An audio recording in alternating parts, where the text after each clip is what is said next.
Hello children, it's Amiso here, and once again I welcome you all. In today's video session we are going to discuss about the exercise of the poem The Village Schoolmaster, which we have faced the day before yesterday. In today's video we are going to discuss about some important questions of this poem which are given in exercise. So without wasting more time, we directly move towards our today's content. So children, C1, answer the following questions. In question number 1, they have given, where was the school located? What is the first question? The first question is, where was the school located? The school was located next to the irregular fence that fringed the village path with full blossomed, beautiful but ornamental forest. The writer says that the school was located next to the irregular fence. It means fence, it means boundary. The school was located at the end of the boundary where the village is going to be start, where the village is going to be end. So there where school was located, and it was a path with full of the blossomed, beautiful but ornamental forest. Some kind of other flowers and other kind of plants were also there. So it was the location of that school, that where the mansion of the schoolmaster's house was located. There was this school is located. So children, question number 2. How did the children react to the schoolmaster's joke? The meaning of this question is, whenever the schoolmaster used to tell the jokes to his students, so what is or what was the reaction of his students? How did the children react to the schoolmaster jokes? So the answer is, the children used to laugh in presented joy whenever the schoolmaster joked, just to keep him good spirit and be in his good books. So the jokes of schoolmaster were like, the children's were heard it before. Sometimes the jokes were like, there will be no laughter in those jokes, but then also the students used to write or used to laugh with a counterfeited glee. How they used to laugh? There is a line in a poem that is called as a counterfeited glee.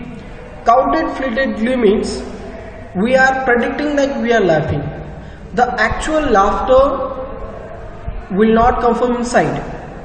We are just pretending that we are enjoying that joke. So this kind of a joke the children used to produce always to the schoolmaster's joke. Third question, how could the children find the morning disaster? It means that how could the children find the morning disaster means how their day is going, how their day will go. Is it going to be with the fortunate? Is it going to be misfortunate? Is it going to be a good, or is it going to be a bad? How they are going to be find out that how their day is going to be? The answer is, the children could find the morning disaster in the schoolmaster's face. This show that the children saw on the master's face the misfortune had to face on the day. The children used to find by observing the facial expression of a schoolmaster that whether he is in an angry mood today or whether he is in a good mood today. How? By observing, by judging the facial expressions of a schoolmaster, they are coming to the conclusion that how their day is going to be today. Question number 4, the schoolmaster was, it means that how the schoolmaster was. This is a multiple choice question, and for this you are going to get 4 multiples. How the schoolmaster was? The schoolmaster was A kind, B1 severe, C1 kind as well severe. Which kind of a personality that village schoolmaster was having? So the answer of this question is C1. He was kind as well severe. Severe means strict children. Severe means strict. So the village schoolmaster adapted his personality as per the demand of the situation or as per the demand of a time. So when he feels that here he should have to be a little strict, here he should have to be a little bit severe, at that time he tries to become severe, and when he feels that children are afraid a lot, at that time he tries to be little kind. So that kind of a multiple personality that village schoolmaster was having. He's changing his personality as per the demand of a time. Question number 5, it is also same like a multiple choice. Which of the following is not true of the village schoolmaster? Which is not true?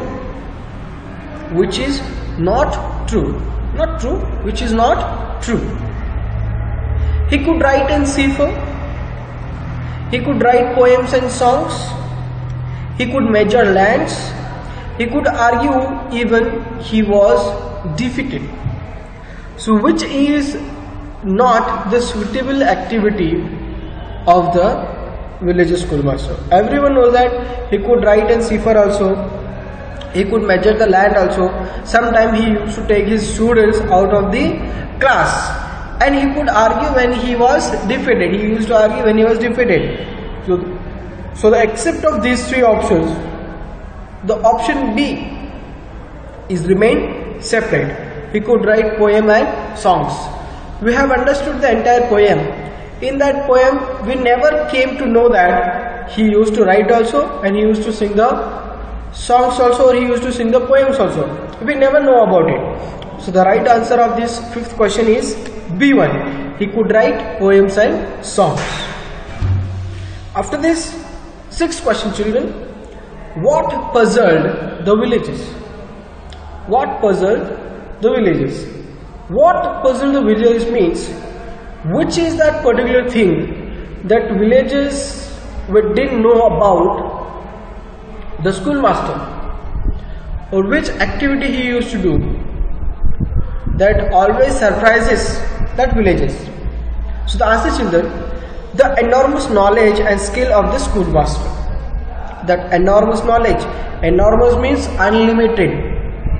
The enormous knowledge and skill of the village schoolmaster were wonders for the villagers, as they were puzzled how such a small head could carry such a vastness of a knowledge. It was unbelievable for those people that how could a small brain, we humans are having a very small brain. So those people were surprised that how a small brain could carry this much vast of a knowledge, this much vastness of a knowledge. Next, 7th question, children. Why does Olio Goldsmith say that Blossom the First was unprofitably gained? Why he said that Blossom the First was unprofitably means there is no profit from it. That is called as a unprofitably. Answer, children.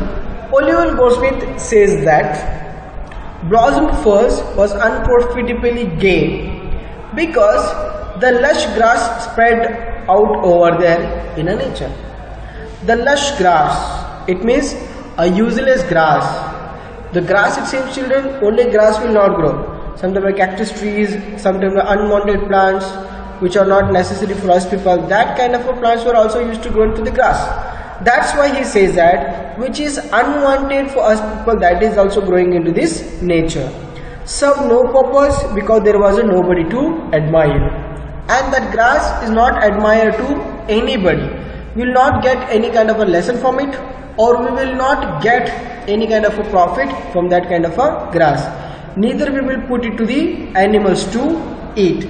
So that kind of a useless grass was that. That's why he says that Blossom First was unprofitably. There is no profit from it at all. Next children, we will move to the 2 to 3 sentences each. Answer the following questions in a 2 to 3 sentence each. So question number 1. What is the children's view of the teacher? So what was the children's view? It means the classmates of Oliver Goldsmith as well Oliver Goldsmith. What is the perspective towards the teacher? What do they used to think about their teacher? So answer children. The children were very afraid of their schoolmaster and used to behave in such a way as not to make him lose his temper. They are telling about their perception about the schoolmaster. The children were afraid a lot of the schoolmaster. They are afraid a lot of their schoolmaster because they never used to do such an activity that they can lose the temper of the schoolmaster. They are not even involved in such activity that the schoolmaster get angered, that the schoolmaster get anguish. They were not behaving like that because they know that if the schoolmaster became angry, then what repercussion is going to be happen. If the schoolmaster cracked a joke, all of them used to laugh whether they wanted or not. So it was becoming usually work for them people that whenever the schoolmaster tells a joke, they has to laugh and they will laugh. What they used to do? Either joke is good or not. If a teacher tells a joke, they know only one thing, that they should laugh. Either they wanted to laugh or they don't want to laugh. But the last option is they has to laugh. Or whether they found it amusing or not. If they found it amusing or not, at any cost they has to laugh on the joke of a teacher. So this is the point of view of the children towards their teacher. Question number 2 children. Why did the villagers respect the schoolmasters? Why did the villagers respect the schoolmaster? Answer children. The villagers respected the schoolmaster because of the extent of a knowledge he had. The villagers respect the schoolmaster because he is having the vastness of a knowledge. What he has? He is having the vastness of a knowledge. He had a broad knowledge of all kind of subjects. That's why the villagers were respecting him a lot. And they admire him for his ability to write. They admire him for his ability to write, decode, major lands, terms, types. And he is a school teacher who is not taking the classes in between the 4 walls. His class was not restricted into the building of 4 walls. Even though after teaching in classroom, sometimes he used to take his students outside of the school. What they used to do? Sometimes he used to take his children outside of the school for the further knowledge, for providing further education. They were amazed at his debating skill and admired his ability to carry on debating even after he was debating defeated in argumentation. They admire his quality because always he tries to convince the people, always he tries to convey the knowledge, always he tries to make the children more beneficial whatever they are learning from him. Third question children. What impression does the poem give you of the qualities? Second one, abilities of the village schoolmaster. What impression does the poem give us? What does the impression? What impression does the poem give us? So answer children. The poet Oliver Goldsmith gives a humorous study of the schoolmaster. The poet Oliver Goldsmith gives a humorous study of the schoolmaster's character, but never loses his sympathy for him. So especially writing is telling that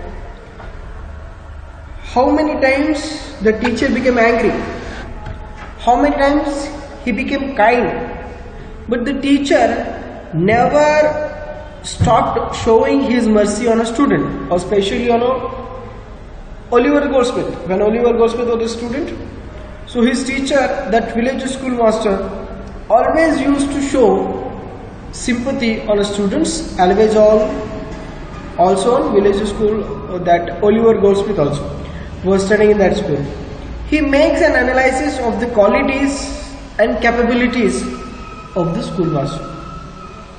He analyzes, the Oliver Goldsmith always used to analyze the qualities and capabilities of a schoolmaster, that how good teacher is he, how betterly he can teach. He was staunch, he was totally staunch.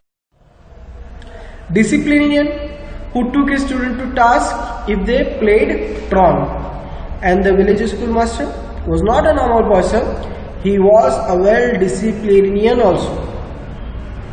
He was a fond of a discipline also, and he wanted to keep all his students in a discipline. If they created any naughtiness in a class, if first the teacher enters in a class, they all became in a discipline. The poet, as a student, was very aware of his aspect of the schoolmaster, but he appreciated his stance and came to love and respect him. It means poet also student. He was also like other student, but poet appreciates his teacher a lot because he knows the qualities and the talent what his teacher was having. That's why. The severe measures taken by the master had a soft and the pious motive behind them. He wanted to see his pupils turn into the learned people. And the writer is telling here, the teacher was strict. The reason behind his strictness is he wanted his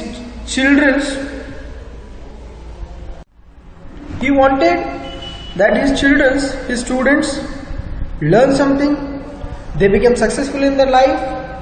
They shouldn't become like those students who left the school and working somewhere. At the conclusion is he wanted to make best of his student. The schoolmaster's character is portrayed with the many paradoxes. We can't tell that our schoolmaster was like this because he was having a multiple talents. He is an able and strict man, yet his school was always noisy. He was very strict and very able man. Then also children were creating a noise in his class because the children knew that if a teacher is become little strict, the later he became kind also. He is severe in manner, but at the same time is joyful with the stock of a seasoned jokes. He was severe, he was strict also, but then also he was having some of the jokes. He is supposed to be a great scholar, though he can only read. If he was only a scholar, then it's going to be something different. Because as we are not getting any kind of a laughter by listening his jokes, the people will also not listen him if he becomes a scholar. Write and solve simple sums of arithmetic. He is a stream and yet kind. When it comes to the teaching of mathematics, he used to be the kind with the students. The schoolmaster is acknowledged as a great erudite person, but the entire village and even the person recognized his skill and debate. After having this multiple talent, he was respected by the entire village because he kept an impression in front of those villagers with his knowledge that totally they became puzzled and they started respecting him by saying that how much knowledge he is having in his brain. The rhetoric of the teacher leaves the rustic gazing in admiration. The poem ends on a note of humor The teacher is not to be taken as a mere critical sketch apart from his scholarly presentations or pretensions. He has been a remarkably kind and a benevolent gentleman. The frown on his face often hides a heart overflowing with the love and the sympathy. So finally the poem ends with this element that in the entire poem they have shown the several aspects of the teacher, that sometimes he became strict, sometimes he became kind, sometimes he used to punish the students, sometimes he used to tell them jokes, but at the end, in totality, he is a very kind, overflowing, overwhelming and sympathetic person who used to show always his mercy on our children or else his students. He has a smartening of all useful information which he puts to good use with the illiterate and ignorant villages that project the large and alive image of himself. Before them, he has an opinion, every issue, and love to engage in a debate, particularly with the village priest. He knows that in the eyes of the village, the outcome of the debate depends more sound than a sense. Hence, he continues arguing even after he has lost a point. So you know, children, there is a slight difference between those villagers and that village schoolmaster. And that difference is the difference of a knowledge. That village schoolmaster was having a full of a knowledge, and the people of that village, they didn't have any kind of a knowledge. So they were judging the debate on the basis of a sound, that who will shout more, he is right person, he won the debate. That's why the village schoolmaster was arguing with the people in very calm and very confident with the sense, because whatever argumentations that village schoolmaster was producing, it is having a sense, and what argumentations that the people of that village were producing, it has no meaning. But those people were in a majority, that's why they were able to produce a more sound than the village schoolmaster, and he is a single person. That's why he is also being engaged in debating with those peoples after defeating by the villagers. Fourth question, children. Pick out the words that convey the different emotion of the poet. Which are the words here which can convey the different emotion of the poet? Bonding tremblers, the poet described the fear and the children had for the schoolmaster. One emotion shows that the emotion that children are afraid of village schoolmaster a lot. And second one, counterfeited glee.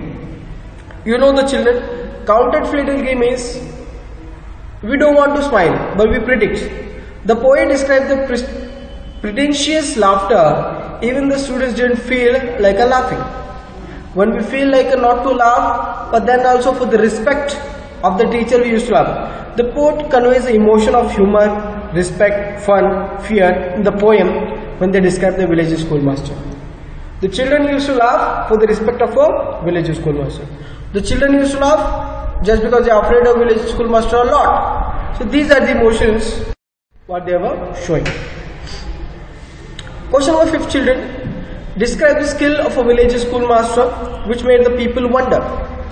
Which is the skill of the village schoolmaster which puzzled the villages or which wondered the villages? The village schoolmaster was certainly able to write and decode messages. It means he was able to solve the problems. Any kind of a problem it is, he able to solve the messages as well problems. He could measure the land also. He can teach the children how to measure the land also. And even give the forecast of a tides and a winds. He used to tell about the weather, that when it is going to be rain, when the rain is not going to be. how the rain is going to happen. He used to tell the weather forecast also. He could predict the future. He could predict the future by observing the personality of any child. He used to predict the teacher that he is going to be a doctor, he is going to be a lawyer, he is going to be the teacher, he is going to be the writer, whatever. By observing the personality of the people, he used to predict their future too. These qualities and skills of the schoolmaster made the people a marvel at him. These qualities of a village schoolmaster made the people marvel at him. Made the people totally, like it is kind of a thing like he is one of the finest person in the village. Sixth question, children. Can you identify the mood of the speaker? How would you consider this poem? A serious one or a humorous one?